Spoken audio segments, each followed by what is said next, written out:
Başlayan bu eşkin günahı sen. Seni çok seven birin kim tutacaktı yerin? Kaldırabilmezsen çetin bu ahı sen.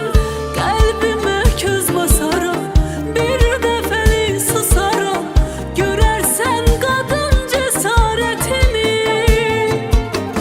Yerim sende dolmaz, bağışlama kişilerin ucuz xəyanətini. Mən axı sənin adına, sənə bağlı qadınam.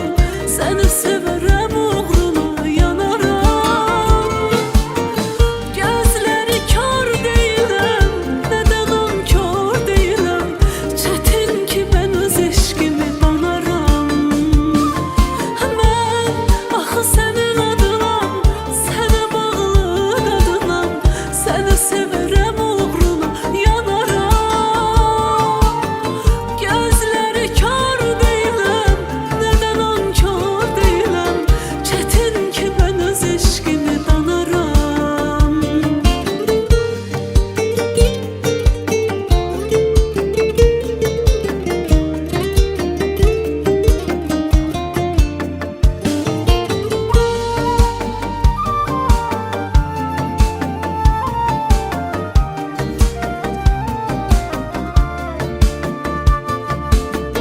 Sənin xəyanətini həzmədə bilmir ürək. Qəlbimdə silinməz izləri var.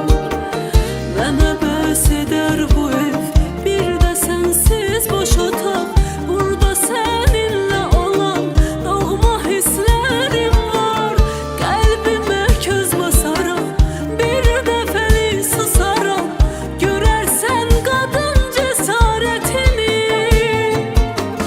Yerim səndə dolmaz, bağışlamaq olmaz kişilərin ucuz xəyanətini.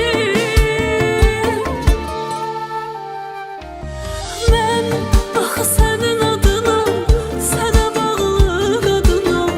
Səni sevərəm, uğruna yanaram. Gözləri kör deyiləm, nədən nankor deyiləm. Çətin ki mən öz eşqimi banaram. Mən axı sənin adınam, sənə bağlı qadınam. Səni sevərəm, uğruna yanaram. Gözləri kör deyiləm, nədən nankor deyiləm. Çətin ki mən öz eşqimi danaram.